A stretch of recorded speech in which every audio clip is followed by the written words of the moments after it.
Next up, we've got Bitcovery presenting our Rajesh Lalvani and Alex Wong.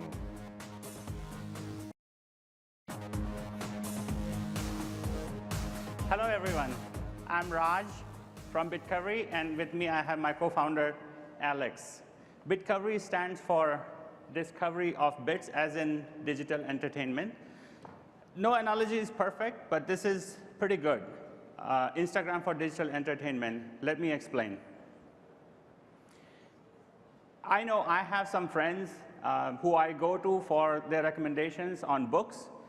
I also know some friends depend on me for recommendations on music or movies. I'm sure you all actually have friends like that. What Bitcovery does is it allows you to take that experience online, and once you are actually connected with that set of trusted friends, anytime they actually curate or discover a particular title, you get to know about it, and then you get to discover the same title. I still remember a lot of my friends come to our house.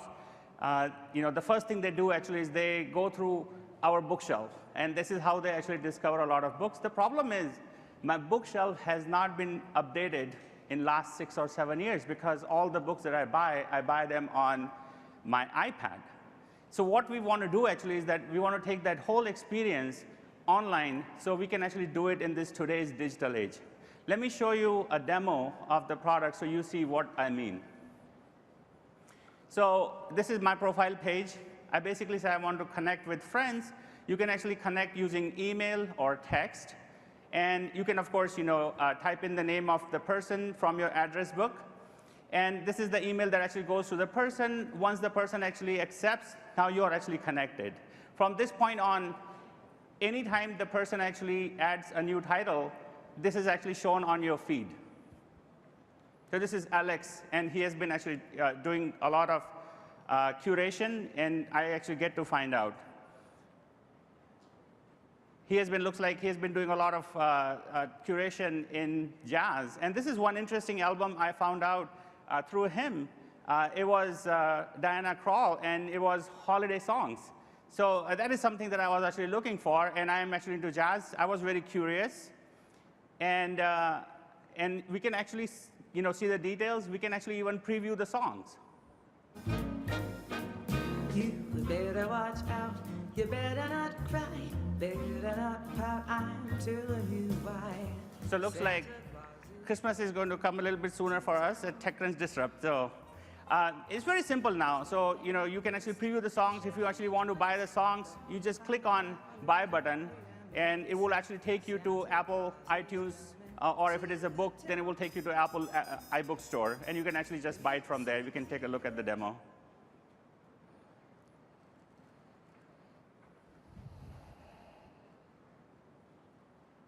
And this is very familiar to you. You can actually just click on the $9.99 button. You can buy the album. And since it is on your device, sometimes if you have bought the songs, it already knows about it. So this is the feed. This is where you actually see. And we also actually have a good repository of all his likes. So if I actually want to go to his profile and basically see what are some of the albums that he likes, or what are some of the books that he likes, I could actually do that. I can also actually see some of the collections that he has curated. In this case, I think he has some favorite books, and then he has some albums in jazz. So we can actually look through his collection. Let's go to the next slide. I remember until about a few years ago, every Friday it was our family tradition to go to Borders. And we used to basically do window shopping. We used to see a lot of books there. And before you know it, we would end up buying 2, 3, 4 books before we actually head home.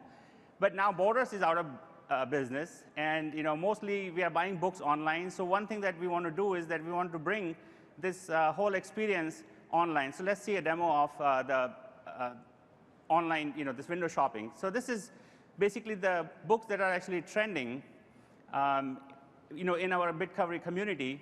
These are the albums. And similarly, you can actually see what movies are also actually trending. And by trending, I mean how many people like a particular movie or a title, and how many people actually save it for later, or they save it in one of the collections. And that also serves as a social proof. And these are the books. And this is very addictive. This is very fun. Whenever you get some 5 minutes of time, some break, you can basically just go through it. It's very similar to Pinterest. You can actually just go through and do some window shopping. And if you like something, you can just save it away for later, or you can buy it, or you can like it. Let's go to the next slide.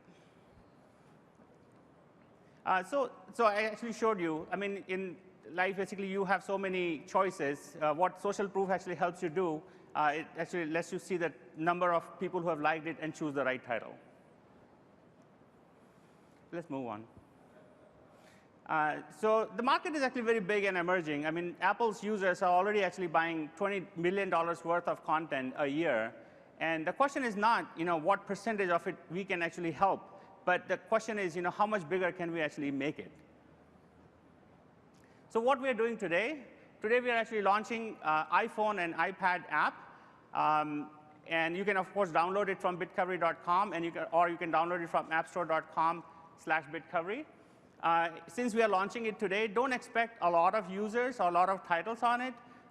We actually want you guys to come, install the app, and actually curate some titles that you like.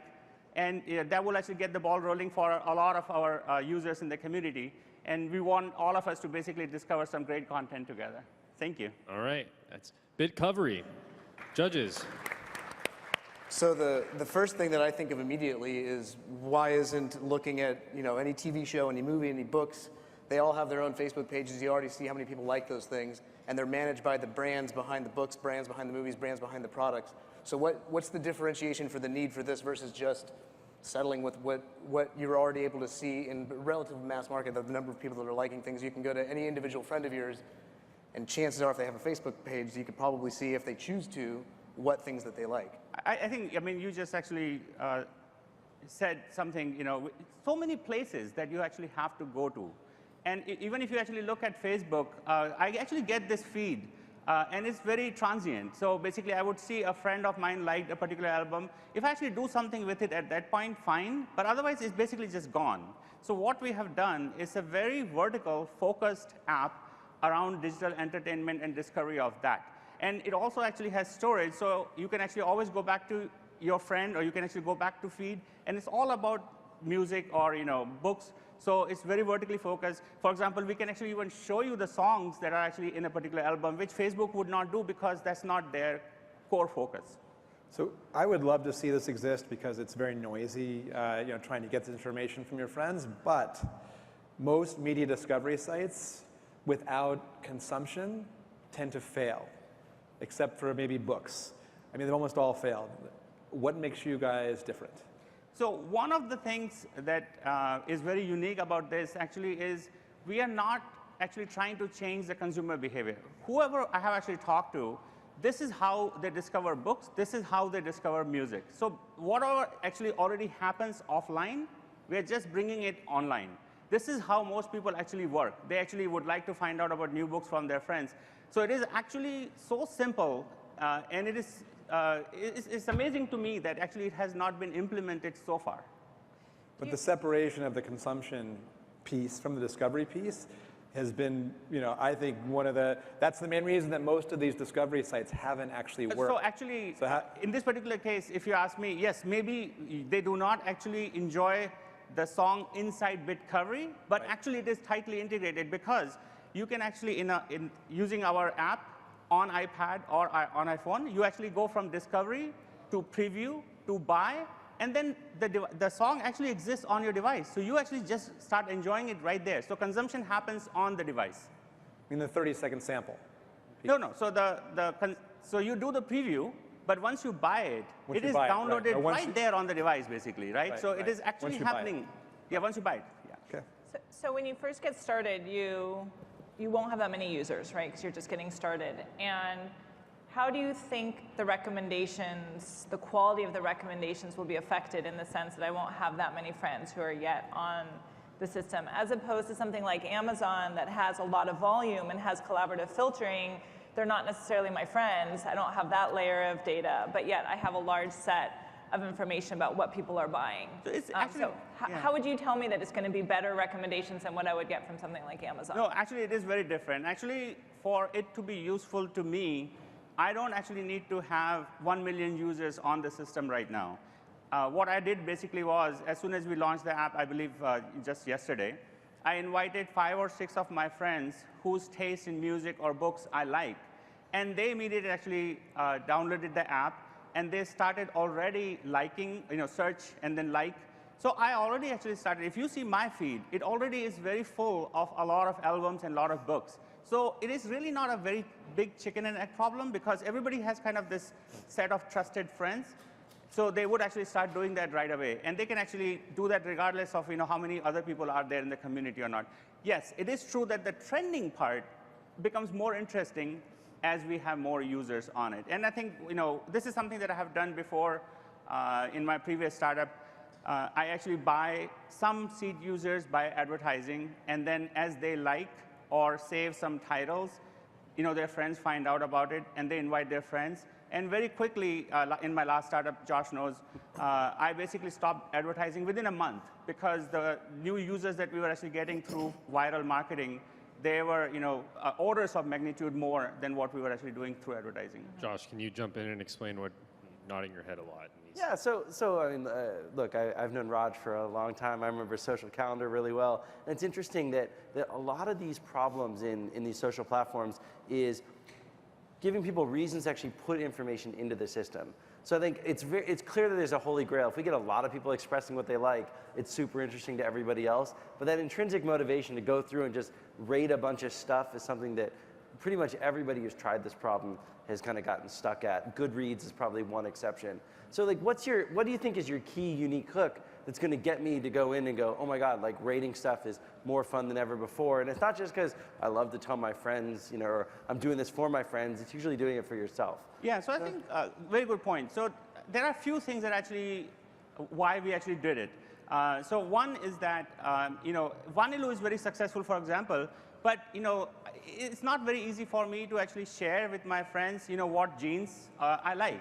But what we found basically was that people really like sharing what books they're reading or what music they're listening to. And there is also, at the same time, there is, of course, a lot of people who really want to know what you're reading. And then I think the key is, I think, 2 things. One is being mobile first, because the mobile device is with you all the time. If I actually meet somebody, I find out about a book, I right away basically go and store it somewhere. And then the second point, which is, it has to be fun.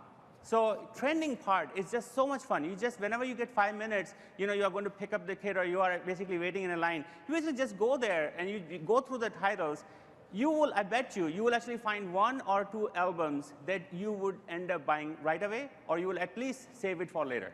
All right, so we're unfortunately out of time, but you got 1 sentence. Oh, just one last point. So we have a concept called influencer. So basically, once you create something, if the community respond to it by liking it, saving it, you get points, and then you got some sort of like a leaderboard or something. So, Okay. So yeah. Thank you, Alex. We're out of time. That was Bitcovery. Thank you guys very much. Thank you.